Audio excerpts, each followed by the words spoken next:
Hi friends.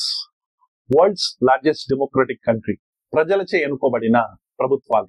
కానీ ఇదంతా ఒక అబద్ధం అంటున్న రాహుల్ గాంధీ కాంగ్రెస్ మరియు లోక్సభ ప్రతిపక్ష నాయకుడు.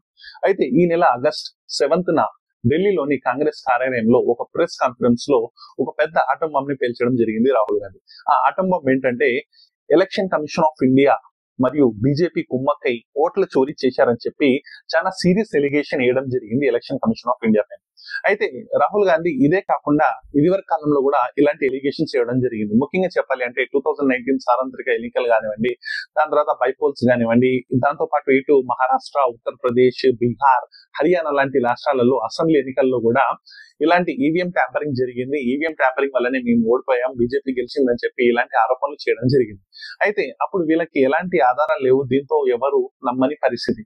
అలాంటి ఇది కూడా అలానే ఆరోపణ అనుకుంటే అది కాదు. ఎందుకంటే దాదాపు ఒక 6 నెలలు కష్టపడి రాహుల్ గాంధీ కొన్ని ఆధారాలు సేకరించడం జరిగింది. ఓట్లు చోరీ జరిగాయని చెప్పి ఆధారాలు ప్రెస్ కాన్ఫరెన్స్ ద్వారా పబ్లిక్ కి చూపించడం జరిగింది. దీంతో ఇది పెద్ద ఆటం బాంబ్లా EC election commission of India పైన పడింది.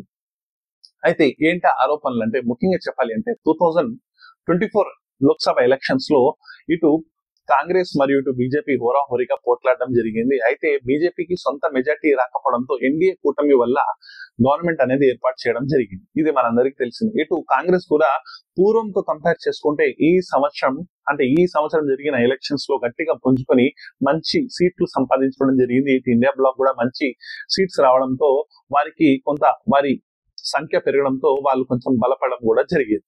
అయితే కాంగ్రెస్ పార్టీ ఏం ఆరోపిస్తుందంటే, వీరు చాలా ప్రదేశాల్లో గెలుస్తాం అనుకునే ప్రదేశాల్లో అనూహ్యంగా ఓటమి అనేది చూశాము, దానికి కారణము ఫేక్ ఓటర్స్ అని చెప్పి చెప్పడం జరిగింది. ఏదో ఒక గడబడ్ జరిగింది, అందువల్లనే మేము ఓడిపోయామని చెప్పి రాహుల్ గాంధీ చెప్పడం జరిగింది. అందులో ముఖ్యంగా చెప్పాలంటే, కర్ణాటక రాష్ట్రంలోని బెంగళూరు సెంట్రల్ లోక్సభ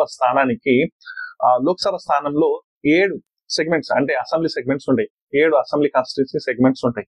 అయితే అందులో నుంచి 6 సెగ్మెంట్స్ లలో కాంగ్రెస్ లీడింగ్ లో ఉంటే, బెంగళూరు సెంట్రల్ లోని ఒక అసెంబ్లీ సెగ్మెంట్ అయిన మహదేవ్పురలో ఒకే ఒక సెగ్మెంట్ లో బీజేపీ లీడింగ్ లో ఉంది. అయితే 6 సెగ్మెంట్స్ లో కాంగ్రెస్ లీడింగ్ లో ఉన్నప్పటికీ 7th సెగ్మెంట్ ఏదైతే మహదేవ్పూర్ సెగ్మెంట్ ఉందో అందులో దాదాపు 1 లక్షకు పైగా మెజార్టీ రావడం బీజేపీకి గమనార్థం. దీని వల్లనే వాళ్ళు దాదాపు 30,000 ఓట్లతో స్వల్ప మార్జిన్ తో ఓటమి అనేది జరిగింది. అయితే ఒకే ఒక ప్లేస్ లో ఇంత హై మెజార్టీ ఎలా వస్తుందని చెప్పి Rahul Gandhi election commission of ఇండియాకి క్వశ్చన్ చేయడం జరిగింది. ఆ తర్వాత ఎలక్షన్ కమిషన్ ఆఫ్ ఇండియా తోని సాఫ్ట్ కాపీ అడగడం జరిగింది. దీనికి election commission of India soft copy ఇవ్వడానికి నిరాకరించింది.